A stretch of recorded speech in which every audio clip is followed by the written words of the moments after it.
For those who haven't heard Going to Hell yet, how would you say it differs from your debut album? It's much more stripped down. Production-wise, it's just 2 guitars, bass, drums, and vocals. I think it's very very band record. I think it's much more representative of what we sound like as a live band than Light Me Up was. I'm not really helping saving your voice right now. You're not talking. All right. So, I can go. So I think it's that, or you could talk. And there's a few religious undertones, there's a bit of sacrilege that goes throughout Going to Hell. Where did that come from in the writing stages? Sacrilege is a specific term. That is, I wouldn't use that term.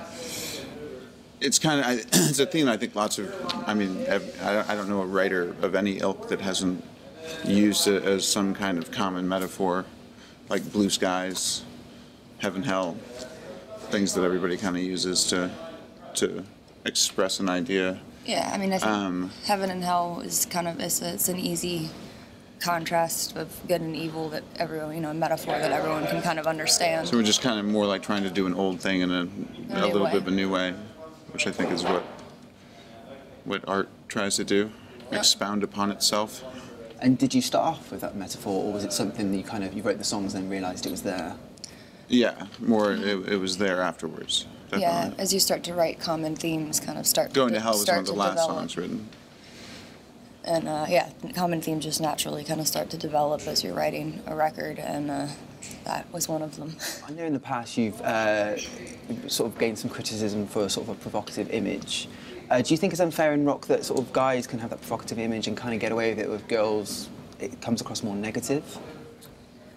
I don't think the fans care at all. Yeah. I think that's just media. So I don't really think of it like that because, it's anything.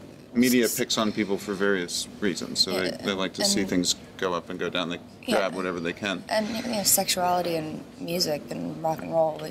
It's called rock and roll, which is a metaphor for sex, so it's already there.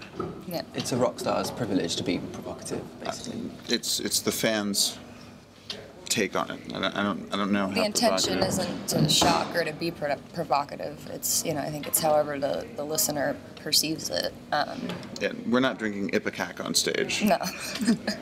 And before you get on stage, how do you feel the day before? Are you nervous? Are you excited? What's your kind of routine before you go out for a gig? There isn't really one. There's no routine. I do my makeup. We've often gotten, like when we've done TV shows or whatever, we often get, well, I'm surprised there's no ritual. Like everyone just kind of is hanging out and then suddenly you're on stage. Stage time, okay, walk on.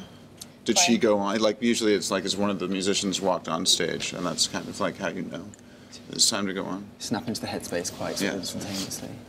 Well, we're always playing music, so it's not really a headspace. It's a constant headspace. We'll be backstage playing, Yeah. We're gonna be playing right now. We're gonna go play right now. It's awesome, Zaki. And sort of a slightly off-topic question: The Grinch are making an animated film.